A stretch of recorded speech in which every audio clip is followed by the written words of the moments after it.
미제세계 오신 거 서원입니다. 즐거운 시간 보내세요.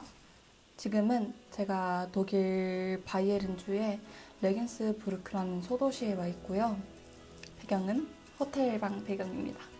너무 분수에 안 맞게 좋은 숙소를 예약을 해버려서 할 수 있는 모든 건 다 하고 가자라는 마음가짐으로 촬영을 하나 하고 가려고 합니다. 오늘 찍을 영상의 주제는 무엇이냐면요. 과연 저는 오페어 월드에 어떤 자기소개서를 올렸나입니다. 제가 영상 진짜 초반에 두 번째 영상이라고 저는 기억을 하는데 거기에 뭐 기회가 된다면 제가 쓴 자기소개서도 소개를 해드릴게요. 알려드릴게요 라고 언급을 했었는데 이제서야 왜냐하면 비자를 받았기 때문에 이제서야 알려드리게 되었네요. 사실 자기소개서를 막 보여달라고 하신 분은 아무도 없던 걸로 저는 기억을 하는데 혹시나 올려둬서 나쁠 건 없으니까 한번 영상으로 제작을 해보도록 하겠습니다. 제가 이거를 영상을 어떻게 찍을까 좀 고민을 했어요. 뭐 제 자기소개서를 여기서 낭독을 하기도 좀 그렇고 어떻게 해야 할까 생각을 하다가 제가 생각하는 자기소개서에 꼭 넣어야 하는 요소들을 좀 소개해드리고 제가 진짜 올렸던 자기소개서는 제 개인 정보가 좀 노출될 수 있는 부분은 지워서 이 아래에 더보기란에 복사 붙여넣기를 해 놓을게요. 근데 뭐 개인 정보 그다지 많이 안 들어가 있을 거라서 아마 그렇게 막 잘리는 부분은 없을 거라고 생각을 합니다. 그래서 바로 시작을 해보죠. 과연 오페어 월드에 올릴 자기소개서에는 어떠한 요소가 들어가야 하는가? 모두 다 제 생각이에요. 제가 개인적으로 생각하는 것이기 때문에 적당히 필터링해서 들으세요. 첫 번째로 당연히 이름 들어가야죠. 그리고 국적. 저는 나이도 썼고요. 물론 나이도 썼고 그리고 지금 한국에서 무엇을 하고 있는지 직업도 좋고 직업이 아니라면 뭐 대부분 학생이시겠죠? 그러면 학생으로서 전공이 무엇인지 그리고 자신의 전공이나 직업에 대해 간단하게나마 독일어로 소개를 할 수 있으면 최고라고 생각을 합니다. 그리고 나의 장점과 단점 당연히 들어가야겠죠. 취미, 나의 현재 독일어 수준. 영어 수준은 만약에 내가 지원하려는 가정이 영어를 요구하는 가정이면은 내 영어는 이 정도다라고 쓰면 되는데 그렇지 않으면 굳이 막 먼저 쓸 필요는 없다고 저는 생각을 해요. 왜냐하면 독일인 중에서도 영어를 못하는 독일인이 굉장히 많을 거 아니에요. 그런 가정에서는 영어가 필요 없기 때문에 자신의 영어 실력을 굳이 드러낼 필요가 없겠죠.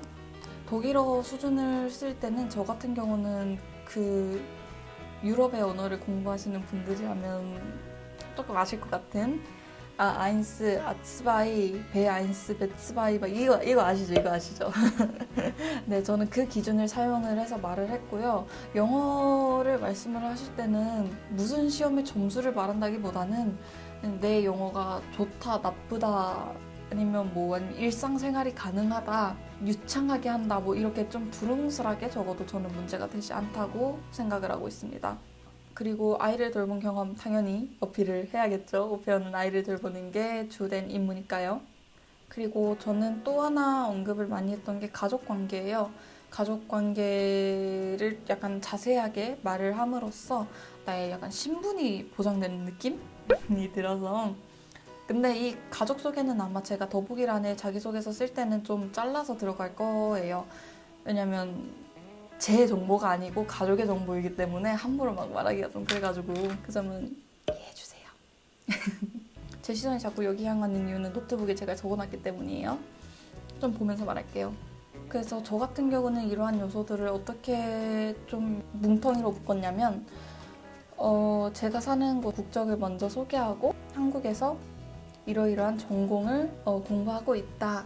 그래서 그 전공이 무엇을 하는 건지 좀 한두 문장 정도로 썼었고요. 그리고 독일어 수준을 쓰고 독일어 중에서도 말하기, 듣기, 쓰기, 읽기가 있잖아요. 장문 뭐 이런 게 있는데 그 중에서 저의 가장 큰 문제가 무엇인지를 썼어요. 그래서 이 문제를 오페어를 통해서 보완하고 싶다라는 방향으로 갔고요. 네, 사실 엄청난 스토리텔링을 하지는 않았어요. 그럼에도 불구하고 제가 한번 생각을 해봤어요. 왜 지금 제 호스트 패밀리 분들은 저를 선택하셨나에 대해서.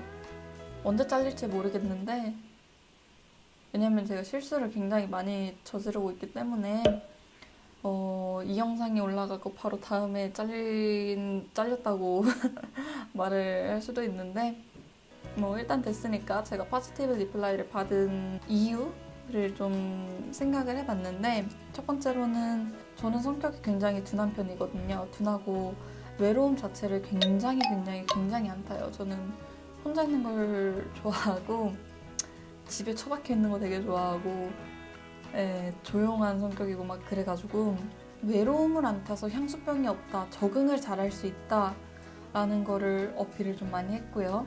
그리고 내가 둔한 성격이라고 했잖아요. 뭐 새로운 것에 대해 충격이 별로 없어요. 그냥 흐르는 대로 그렇구나 라고 생각을 하는 사람이라서 이거를 경험을 두려워하지 않는 성격으로 포장을 또 했고요. 굉장한 포장이죠. 오페어 자기소개서를 이렇게 그 나라의 언어로 쓸 때는 당연히 내 언어가 부족하잖아요. 그렇기 때문에 저는 자기소개서를 쓸 때부터 알고 있었어요.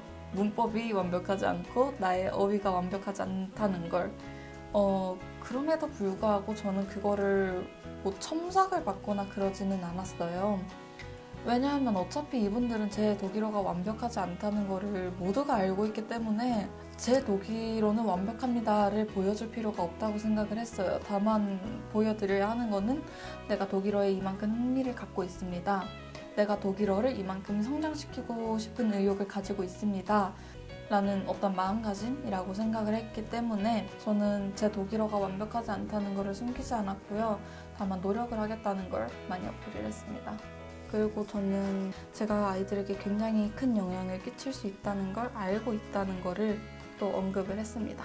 그리고 이 제가 어필을 했다, 언급을 했다라고 말을 하는 거는 자기소개서에서만 언급을 한 게 아니라 인터뷰를 할 때 있잖아요. 스카이프 면접을 할 때 또 굉장히 제 자신을 많이 어필을 했고요. 그리고 스카이프 면접 때 물어보셨던 거를 알려드리자면 제 국적 당연히 물어보셨고요. 제 전공에 대해서 무엇을 배우냐라는 거를 물어보셨어요. 그거를 독일어로 간단하게 말할 수 있어야겠죠? 그리고 취미도 물어보셨고 가족관계 물어보셨고요. 제가 자기소개서에 다 썼던 내용이라 하더라도 면접으로 한 번씩 다 물어보셨고요. 그거에 대해서 별 생각은 없었어요. 제 자기소개서를 안 읽어보셨다는 뜻이 아니라 저에게 더 관심이 많다는 뜻이니까요. 그리고 뭐 좋아하는 음식, 싫어하는 음식도 물어보셨고 굉장히 소소한 것을 많이 물어보셨어요. 오히려 좀 더 디테일한 거, 자세한 내용들은 독일에 와서 직접 면대면 대화를 통해서 더 알아가는 게 많았어요.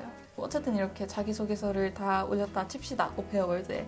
그런데 제가 전에 영상에서도 언급을 했듯이 저희가 또 채택되기만을 기다리는 사람은 아니지 않습니까? 저희도 그분들에게 이제 직접 메시지를 다이렉트로 보내야겠죠. 그때 제가 사용했던 검색 팁을 알려드리자면 오페어월드 사이트에는 필터링을 할 수가 있어요. 내가 원하는 나라를 고르고 내 국적을 고르고 뭐 내가 들고 싶은 아이들의 나이 같은 거를 막 골라가지고 필터링을 할 수가 있는데 그 필터링을 사용하는 것도 굉장히 좋은 방법이에요. 좋은 방법인데 제가 사용했던 방법은 제가 지금 머물고 있는 호스트 가정에 어플라이를 했던 방법은 그 필터링 하지 말고 그냥 바로 나오는 그 검색 페이지 있죠? 그거를 1페이지부터 하나하나 넘겨가면서 하나하나 다 보면서 찾았어요. 이렇게 하는 거를 추천해 드리는 이유가 뭐냐면 설령 그 가족분들은 그러니까 한국 국적의 사람을 원하지 않더라도 뭐 미국 국적, 뭐 호주 국적, 뉴질랜드 국적 이런 사람들을 원한다 하더라도 내가 만약에 어플라이를 하면은 저에게 관심이 올 수도 있거든요. 그리고 무엇보다 좋은 게 빨리 발견을 해서 빨리 어플라이를 할 수가 있어요. 또 스피드가 생명 아니겠습니까? 그래서 저는 필터링을 굳이 하지 않고 하나하나 이렇게 봐서 어플라이 하는 것도 좋은 방법이라고 생각을 해요. 왜냐하면 제가 그렇게 지금 가정을 구했기 때문이죠. 그렇다고 해서 또 모든 가정에 지원을 해도 되냐 그러면 그건 또 아니죠. 저희도 또 필터링을 해야 하지 않겠습니까? 저는 이러한 가정을 필터링 했다라고 또 말씀을 드리고 싶어요. 도시. 저 같은 경우는 오페어를 온 게 물론 독일어 실력도 있죠. 물론 독일어 실력을 향상시키고 싶은 마음도 있었지만 또 언제 유럽에서 살아보겠어라는 마음가짐도 있었어요. 그래서 여행을 좀 많이 다니고 싶었고요. 여행을 만약에 가지고 싶다면은 너무 소도시보다는 큼직한 도시를 위주로 고르시는 게 좋을 겁니다. 너무 작은 도시 같은 경우는 교통편이 그렇게 잘 되어 있지 않기 때문에 어디 여행을 가려면 진짜 이동에만 1시간을 투자를 해야 하는 경우가 생길 수도 있거든요. 그런 의미에서 도시도 굉장히 중요하다고 생각을 합니다. 그 가족분들이 비건이시라면은 만약에 여러분들이 비건이시면 그거는 진짜 최고의 가정이죠. 근데 저 같은 경우는 비건이 아니어서 비건이신 분들은 또 필터링을 제가 자체적으로 했고 또 호스트 아주머니 아저씨의 국적 가끔 오페어월드에 올라오는 글들을 보면 아예 그 소개글, 자기 가정 소개글부터 외국어로 쓰여 있는 가정들이 있어요. 독일어가 아닌 외국어. 그런 가정은 또 저는 좀 배제를 했어요. 왜냐하면 저는 배우고 싶은 게 독일어이기 때문에. 무조건 유치원이 가까워야 합니다, 여러분. 유치원이나 학교나 뭐 어디든. 하루 일과 중에 아이들을 데려다주고 데려오는 게 아마 빠지지 않을 거예요. 그런데 막 유치원을 대중교통을 타고 가야 한다던가 너무 멀다던가 이러면 아침부터 진짜 진이 빠질 거예요. 왜냐면 아이들이 생각보다 제 말을 많이 안 듣거든요.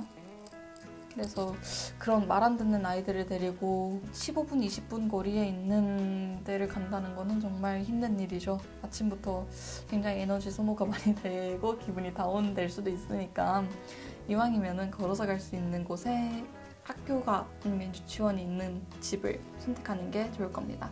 그리고 대부분의 집들은 아마 기본적인 집안일 같은 걸 하는 걸 요구를 할 거예요. 근데 정말 라이트한 하우스워크여야 합니다, 여러분. 왜냐하면 오페어는 가정부가 아니고 오페어잖아요. 가정부가 아니에요. 그렇기 때문에 막 소개글부터 너무 과도한 집안일을 요구하는 가정 같은 경우는 무조건, 이건 정말 무조건 배제를 하세요. 뭐 이런 과도한 집안일 같은 경우에는 뭐 부부 침실 청소, 부엌 청소, 요리 이런 거 요구하는 가정들 있죠. 네, 그런 가정들은 배제를 하시면 좋겠습니다. 아마 소개글에는 안 써져 있을 텐데 제가 추천을 드리는 인터뷰를 할 때 꼭 물어보셔야 하는 거는 교통비를 지원해 주는지. 왜냐하면 교통비가 생각보다 비싸요. 한 달에 55유로, 56유로 그 정도이기 때문에 지출이 생각보다 굉장히 커요. 그래서 교통비를 지원해 주는 가정에 가는 게 좋고요. 또 공휴일에 쉬는지 진짜 꼭 물어보셔야 합니다, 여러분. 쉬는 건 중요하니까요. 이렇게 하면은 제가 생각하는 오페어 월드에서 좀 활용하실 수 있는 팁들은 다 드렸고요. 잘 활용을 해서 좋은 가정 만나셨으면 좋겠습니다, 여러분.